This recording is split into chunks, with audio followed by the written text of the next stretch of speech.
اعوذ باللہ من الشیطان الرجیم بسم اللہ الرحمن الرحیم تبارک الذی بیدہ الملک وہو علی کل شیء قدیر۔ 29ویں پارے کی ابتدا اللہ تعالیٰ کے عظمت و جلال اور اس کی کبریائی سے ہوتی ہے۔ سورہ ملک سے پارے کا آغاز ہوتا ہے اور فرمایا جا رہا ہے کہ بابرکت ہے وہ ذات کہ جس کے قبضہ قدرت میں ملک ہے اور وہ ہر شے پر قادر ہے۔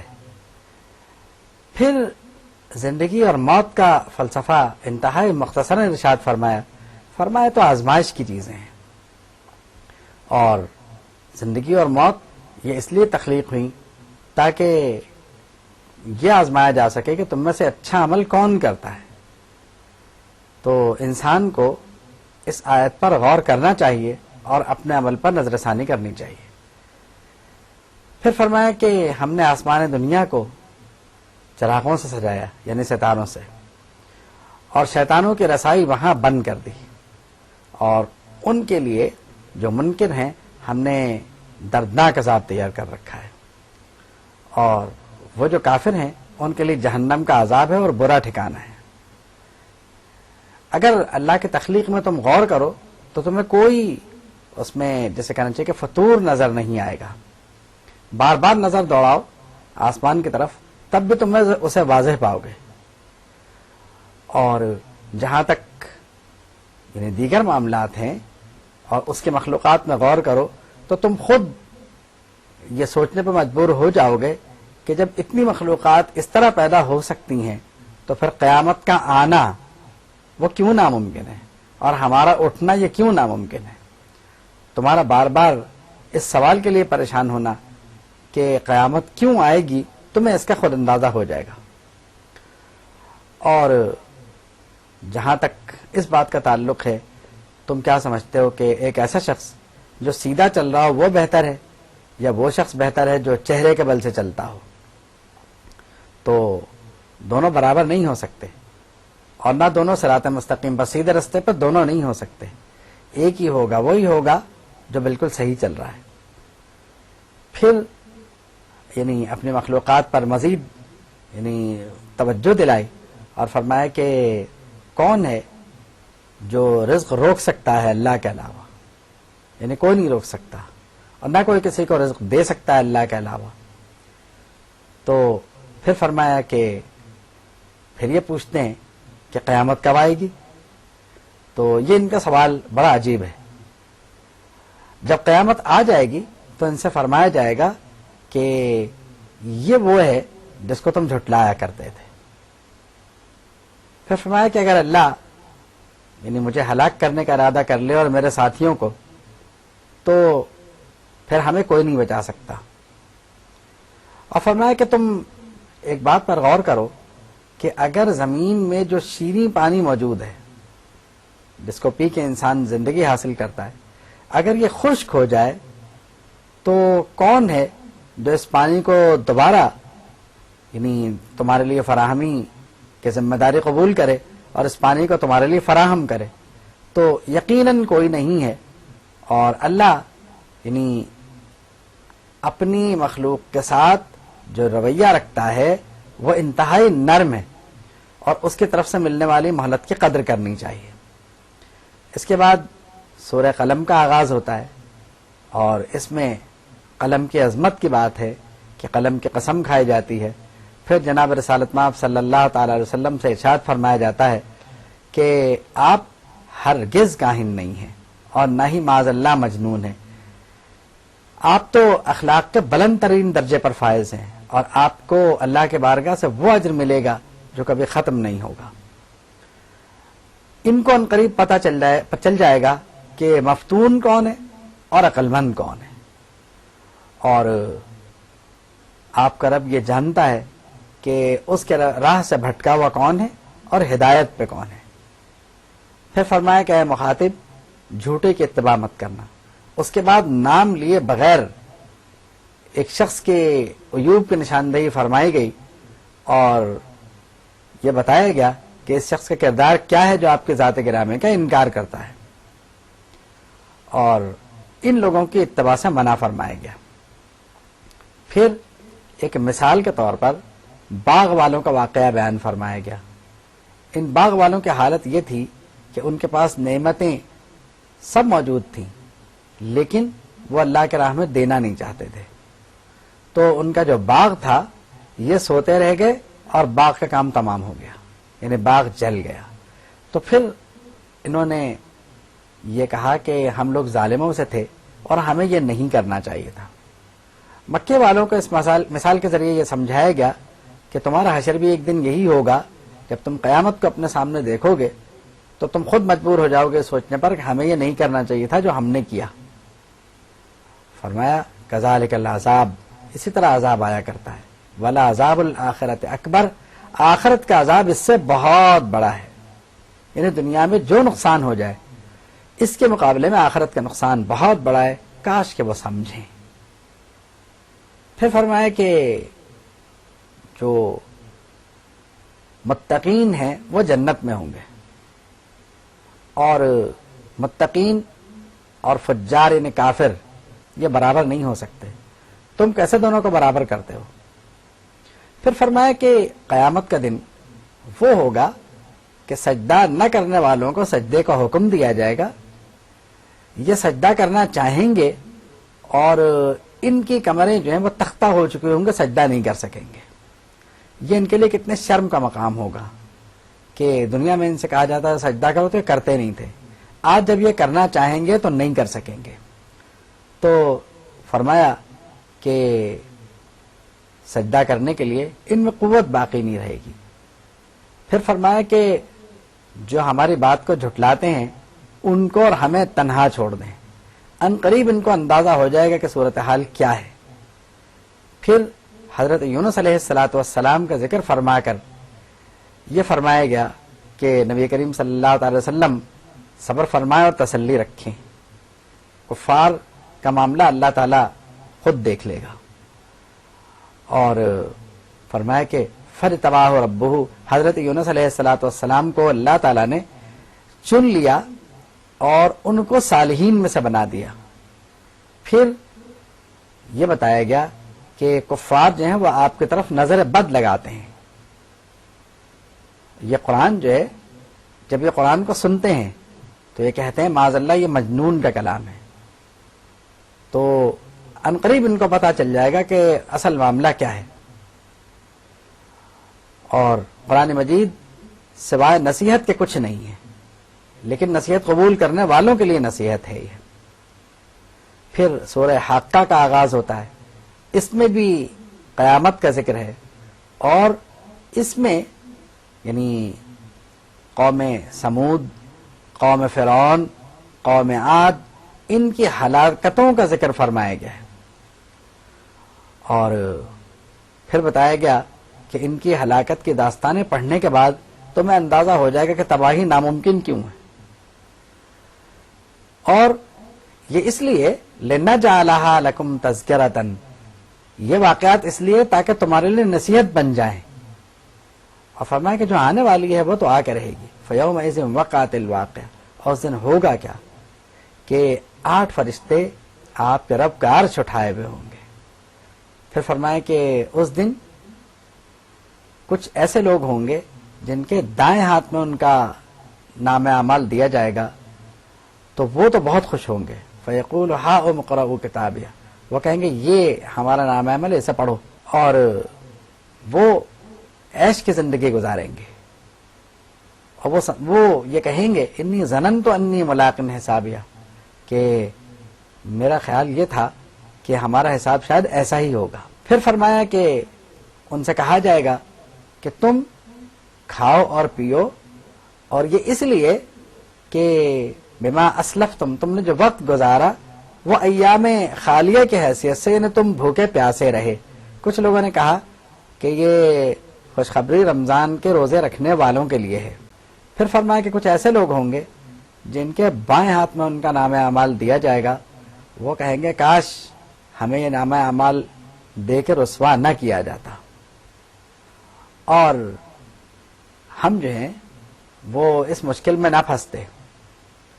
فرمایا کہ ان کو پھر جو ہے فرمایا جائے گا کہ پکڑ لو ان کو، اور ان کو جو ہے وہ 70 ذراعًا فاسلکوہ، ان کو 70 ذرا کے زنجیر میں پرو دو۔ یہ کون ہیں؟ جو اللہ پہ ایمان نہیں لاتے تھے، مسکینوں کو کھانا کھلانے کی ترغیب نہیں دیتے تھے۔ آج ان کے لیے سوائے کھولتے پانی کے کچھ نہیں ہے، اور ان کو پیپ سے ان کی مہمانی ہوگی، غسلین سے یعنی ان کی مہمانی ہوگی، اور یہ گناہ گاروں کی یہی غذا ہے۔ پھر فرمایا کہ قسم کھا کر ارشاد فرمایا کہ ان قریب بما تبصر وما لا یبصرون، تم وہ دیکھ لو گے جو یہ نہیں دیکھ پائیں گے۔ فرمایا کہ ہمارے یہ رسول انتہائی محترم اور مکرم ہیں، اور نہ یہ شاعر ہیں، وما ہوا بقول شاعر قلیلا ما تؤمنون، یہ شاعر نہیں ہے مگر ہاں ان پہ ایمان لانے والے کم ہیں، ولا بقول کاہن، اور نہ ہی یہ کاہن کا قول ہے، اور اس سے تو کم ہی لوگ نصیحت حاصل کرتے ہیں، یہ رب العالمین کی طرف سے نازل کردہ ہے۔ فرمایا کہ مسلمانوں کے لیے یہ سب کچھ رحمت ہے اور کافروں کے لیے حسرت ہے، اور ایک دن تمہیں اس بات کا یقین آ جائے گا اور آپ اپنے پروردگار کے نام کی تسبیح کرتے رہیے۔ پھر سورہ معارج کا آغاز ہوا، اور اس میں پھر وہی بات دہرائی گئی کہ کفار کہتے ہیں سأل سائل بعذاب واقع، کہ سائلین میں سے پوچھنے والا پوچھتا ہے جس عذاب کی آپ بات کرتے ہیں وہ کہاں ہے؟ تو فرمایا کہ واقع للکافرین لیس لہ دافع، وہ واقع ہو کے رہے گا، اسے کون ہی روک سکے گا۔ اور پھر یہ صورتحال ہوگی کہ یہ کفار یہ چاہیں گے کہ زمین میں جو کچھ ان کی ملکیت ہے وہ سب بطور فدیہ دے دیں، یہاں تک کہ بیوی، بچے، بھائی، ان سب کو بطور فدیہ یہ دے دیں تاکہ ان کو نجات مل جائے۔ تو فرمایا ہرگز نہیں، ایسا نہیں ہوگا۔ اور مطلب یہ ہے کہ ابھی یہاں پہ یہ ہوتا ہے تدعو من ادبر وتولی، آپ بلاتے ہیں اور یہ بھاگتا ہے، اور جب یہ اس کو جمع کیا جائے گا تب کیا ہوگا۔ لیکن جو وہاں بے فکر ہوں گے، پہلے فرمایا گیا ان الانسان خلق ہلوعا، انسان جو ہے وہ حرص سے بھرا ہوا ہے، جب اس کو کوئی بھلائی ملتی ہے تو خوش ہوتا ہے، برائی پہنچتی ہے تو چیخنا شروع کر دیتا ہے، مگر نماز پڑھنے والے، قیامت کی تصدیق کرنے والے، اور سائلوں اور محروموں کا حق سمجھ کر انہیں مال دینے والے، یہ مومنین کی صفات ہیں۔ اپنی شرمگاہوں کی حفاظت کرنے والے، وعدے کا پاس رکھنے والے، اور گواہی میں عدل سے کام لینے والے، یہ لوگ قیامت کے دن پریشان نہیں ہوں گے۔ فرمایا اولئک فی جنات مکرمون، یہ جنتوں میں باعزت زندگی بسر کریں گے۔ پھر فرمایا کہ کفار جو ہیں وہ یہ نہ سمجھیں ہم ان کا متبادل لے آئیں گے جو ان سے اچھے ہوں گے، اور ان کو آپ چھوڑ دیں اور اپنے حال پہ چھوڑ دیں۔ اور خاشعۃ ابصارہم، ان کی آنکھیں نیچی ہوں گی، نظریں جھکی بھی ہوں گی، ترہقہم ذلہ، ذلت کے مارے، ذالک الیوم الذی کانوا یوعدون، یہ اس دن ہوگا جس دن کا ان سے وعدہ کیا جب وہ اس دن کو دیکھیں گے۔ پھر سورہ نوح کا آغاز ہوتا ہے، اور حضرت نوح نے 950 برس کی تبلیغ کے بعد اپنی قوم کے لیے جو بد دعا فرمائی اس کا ذکر ہوتا ہے۔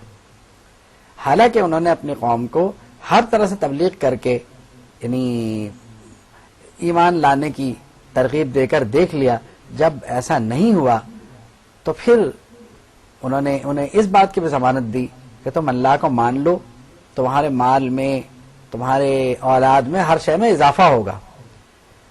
لیکن جب وہ نہیں مانے تو کہتے ہیں کہ ان کا مال، ان کے اولادیں، یہ سب چیزیں تنگ ہونا شروع ہو گئی ان سے، ان کے بیٹے ان سے بیزار ہونا شروع ہو گئے، لیکن یہ لوگ باز نہیں آئے۔ تو پھر حضرت نوح نے بد دعا فرمائی، رب لا تذر علی الارض من الکافرین دیارا، اے پروردگار ایک کافر کو بھی زمین پر مت چھوڑنا، کیونکہ اگر تو نے انہیں زمین میں چھوڑا تو یہ سوائے گمراہی کے کوئی چیز نہیں پھیلائیں گے. پھر فرمایا اے میرے پروردگار میری مغفرت فرما، میرے والدین کی مغفرت فرما، اور جو مومن اور مومنہ میرے گھر میں داخل ہو جائیں ان کی مغفرت فرما. یہاں پر سورت کا اختتام ہوتا ہے. پھر سورہ جن کا آغاز ہوتا ہے. قل اوحی الی انہ استمع نفر من الجن، کہ آپ فرما دیں کہ میری طرف وحی کی گئی ہے کہ قرآن کو ایک ایسی جماعت نے سنا ہے جو جنوں پر مشتمل ہے. یہ واقعہ جیسا کہ پہلے بھی ذکر کیا جا چکا ہے کہ فجر کی نماز کے وقت مقام نخلا پر ہوا، جہاں نبی کریم صلی اللہ تعالی وسلم فجر کی نماز پڑھ رہے تھے، بلکہ امامت فرما رہے تھے. انہوں نے قرآن مجید کو غور سے سنا، اور سننے کے بعد انہوں نے کہا کہ یہ جو ہم نے کتاب سنی ہے قرآن عجبا، یہ قرآن بڑی عجیب کتاب ہے. یہدی الی الرشد، یہ ہدایت کی طرف بلاتی ہے. ہم ایمان لے آئے، ہم شرک نہیں کریں گے. پھر اس کے بعد بڑی عجیب بات کہی، وَأَنَّهُ تَعَالَى جَدُّ رَبِّنَا، ہمارا پروردگار انتہائی بلند ہے. مَتَّخَذَ صَاحِبَةً وَلَا وَلَدًا، نہ اس کی بیوی ہے اور نہ اس کی اولاد ہے. یہ پوری باتیں جو ہیں یہ تقریر انہوں نے جا کے اپنی قوم کے سامنے بھی کی، اور قوم کو انہوں نے سمجھایا. اب جس کی قسمت میں ایمان تھا وہ ایمان لے آیا، جس کی قسمت میں ایمان نہیں تھا وہ اپنے حال پر رہا. اور پھر نبی کریم صلی اللہ تعالی وسلم کی جو عبادت ہے اس کا نقشہ کھینچا، وَأَنَّ الْمَسَاجِدَ لِلَّهِ فَلَا تَدْعُوا مَعَ اللَّهِ أَحَدًا، کہ مسجدیں اللہ کی ہیں تو اللہ کے سوا کسی کو نہ بلاؤ. اور جب ہمارا بندہ یعنی عبداللہ کھڑا ہوا تو یعنی حضور کی اس عبادت کا جو نماز پڑھتے ہوئے نقشہ تھا وہ بھی کھینچا، کہ جب حضور کھڑے ہوئے، عبداللہ جب کھڑے ہوئے تو ان کا کلام جو ہے یعنی قرآن مجید پڑھتے ہوئے ان کو جنوں کی ایک جماعت نے سن لیا. اس کے بعد فرمایا کہ آپ کہہ دیجئے کہ میں تو تمہیں ایک ایسے رب کی طرف بلاتا ہوں کہ جس کا کوئی شریک نہیں، اور میں نہ ہدایت کا مالک ہوں اور نہ تکلیف کا مالک ہوں. یعنی بے اذن الہی دعا کریں تو وہ تو اور بات ہے، لیکن یہ سب کچھ آپ نے اپنی طرف ذاتی طور پر نہ تو منسوب کیا اور نہ ہی اس کا دعویٰ کیا. اس کے بعد اسی رکوع میں یہ فرمایا گیا کہ علم غیب ذاتی اللہ کو حاصل ہے، مگر وہ اپنے رسولوں کو بڑے محفوظ طریقے سے یہ علم منتقل فرما دیتا ہے، اور خاص کر اپنے ان رسولوں کو یا اس رسول کو جس سے وہ یعنی جو اس کا جسے کہنا چاہیے کہ جس کو وہ چاہے اس کو یہ علم عطا فرما دیا کرتا ہے. اور اس میں کسی جن یا کسی اور کو مداخلت کی اجازت نہیں ہوتی. اور لِيَعْلَمَ أَنْ قَدْ أَبْلَغُوا، تاکہ وہ پہچان لیں کہ انہوں نے اپنے رب کی رسالت کو پہنچا دیا ہے. اس کے بعد سورہ مزمل کا آغاز ہوتا ہے، اور فرمایا کہ اے چادر اوڑھنے والے نبی صلی اللہ تعالی وسلم، آپ نبوت کے کاموں کو بخوبی انجام دیتے ہوئے راتوں کو کھڑے ہوا کریں. اب پہلے نبی کریم صلی اللہ تعالی وسلم کا طریقہ یہ تھا کہ حضور یعنی تقریباً پوری رات عبادت فرماتے تھے، تو پھر فرمایا گیا کہ آدھی رات کھڑے ہوں یا اس سے کم کھڑے ہوں، اور کم چاہیں یا اور آپ جتنا زیادہ چاہیں اسے کر لیں. پھر فرمایا کہ قرآن مجید کو ٹھہر ٹھہر کے پڑھا کریں، اور ہم ان قریب آپ پر ایک بھاری قول نازل فرمانے والے ہیں. اور پھر فرمایا کہ اللہ مشرق و مغرب کا مالک ہے تو اسی کو اپنا کارساز مانو. پھر حضور کو مخاطب کر کے فرمایا کہ آپ صبر کیجئے اور ان کی طرف سے جو غم آپ کو پہنچتا ہے اس کی پرواہ نہ کریں. ہم نے پہلے بھی فرعون کی طرف رسول بھیجے، جیسے ان کی طرف بھیجا ویسے ان کی طرف بھیجا تھا، تو ان کی روش بھی یہی تھی جو ان کی روش ہے، اور اگر یہ اپنی روش سے باز نہیں آئے تو پھر جو ان کے ساتھ ہوگا وہ تو ہوگا. پھر فرمایا کہ جو قرآن ہے ان ھذہ تذکرہ، آپ اور قرآن یہ اللہ کی طرف سے نصیحت ہیں. تو جس نے اس کو قبول کیا اس نے رب کی طرف راہ پائی، وہ اللہ کی طرف رستہ پائے گا. پھر مسلمانوں کو تہجد کی ترغیب دی گئی اور فرمایا گیا کہ جس طرح آسانی ہو اس طرح پڑھ لیا کرو. اور اس تہجد کو مسلمانوں کے لیے نفل بنا دیا گیا. اور فرمایا گیا کہ اب یہ بھی ہو سکتا ہے تم میں سے کوئی مریض ہو تو وہ جس قدر آسانی چاہے اس قدر کر لے. کچھ لوگ جہاد میں مصروف ہیں، کچھ یعنی دیگر کاموں میں مصروف ہیں، کچھ زمین میں اللہ کا فضل یعنی رزق تلاش کرتے ہیں دن میں. تو جتنی آسانی سے ہو سکے وہ رات میں جس قدر چاہیں اور جتنا قرآن مجید پڑھ سکیں وہ پڑھ لیا کریں. پھر فرمایا کہ اللہ کو قرض دو تاکہ وہ تمہیں دگنا تگنا کر کے لوٹائے، اس کے نزدیک بہترین اجر ہے. استغفار کی عادت ڈالو، بے شک اللہ بخشنے والا مہربان ہے. پھر سورہ مدثر کا آغاز ہوتا ہے. اس میں بھی یہی فرمایا گیا کہ بتوں سے پرہیز کیا جائے، اپنے کپڑوں کو پاک رکھا جائے اور اپنے پروردگار کی خاطر آپ صبر فرمائیں. پھر فرمائیں کہ ان کا حال یہ، ابھی تو یہ انکار کر رہے ہیں، جب قیامت آئے گی تو جہنم میں ان سے پوچھا جائے گا کہ تم جہنم میں کیوں آ گئے؟ تو یہ کہیں گے کہ ہم نماز نہیں پڑھا کرتے تھے، نہ مسکینوں کو کھانا کھلایا کرتے تھے اور قیامت کے دن کو جھٹلایا کرتے تھے، یہاں تک کہ ہمیں موت آ گئی. پھر فرمایا کہ یہ قرآن جو ہے یہ تذکرہ ہے. کلا بلا یخافون عذاب الآخرہ، یعنی یہ جو عذاب آخرت سے بے خوف لوگ ہیں وہ یہ کہیں گے قیامت کو کہ لا یخافون، یہ ڈرا نہیں کرتے تھے عذاب آخرت سے. تو کلا انہا تذکرہ، تو یہ اللہ کی طرف سے نصیحت ہے، سو جو چاہے اسے قبول کرے.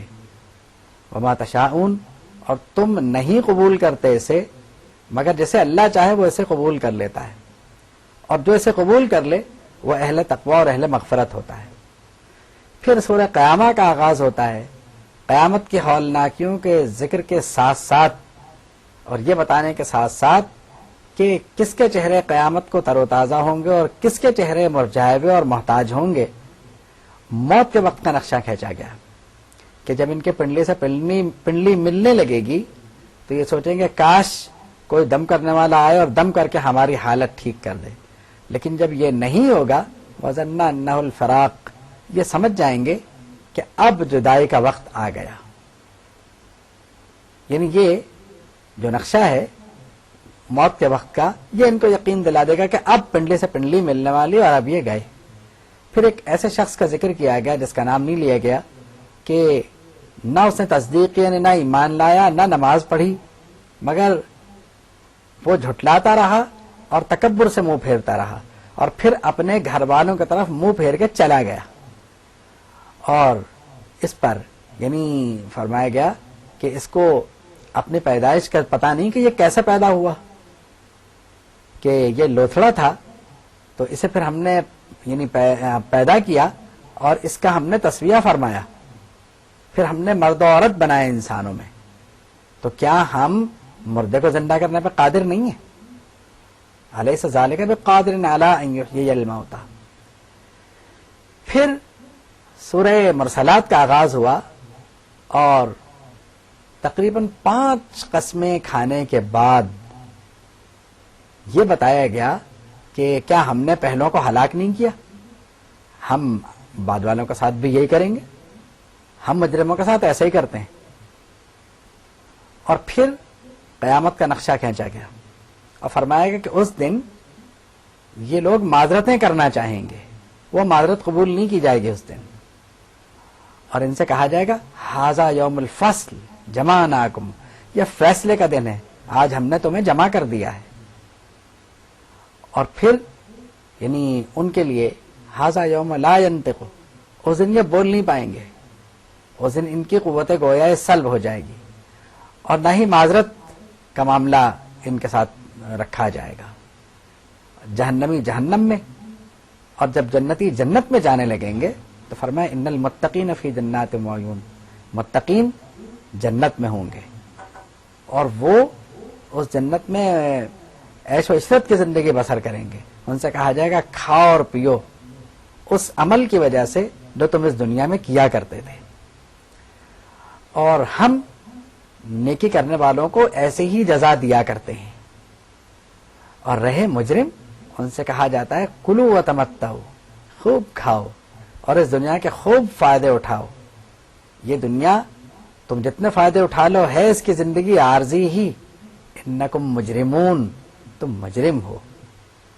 جب ان سے کہا جاتا ہے کہ رکوع کرنے والوں کے ساتھ رکوع کرو تو لا یرکعون، یہ نہیں کرتے۔ تو اب کون سی ایسی بات ہے جس کو یہ قرآن کے آنے کے بعد نہیں مانتے اور جس کا یہ انکار کرتے ہیں، اور وہ کون سی بات ہے جسے سن کے یہ ایمان لائیں گے؟ یہاں پر پارے کا اختتام ہوتا ہے، اور یہ صورتیں جو ہیں ہمیں انتہائی غور اور انتہائی جسے کہنا چاہیے کہ تفکر کی دعوت دیتی ہیں کہ ہم غور کریں اور اس دنیا میں اپنے اعمال پر بھی غور کریں کہ کہیں ہمارے اعمال یعنی کفار کے مشابہ تو نہیں ہیں۔ یعنی الحمدللہ ہم ہیں تو مسلمان، لیکن حسن خاتمہ بہت ضروری ہے۔ اس دنیا سے اگر خیر سے چلے گئے تو وہاں بھی انجام بخیر، اور یہاں معاملہ بگڑ گیا تو وہاں کون بچا سکے گا؟ وآخر دعوانا ان الحمد للہ رب العالمین۔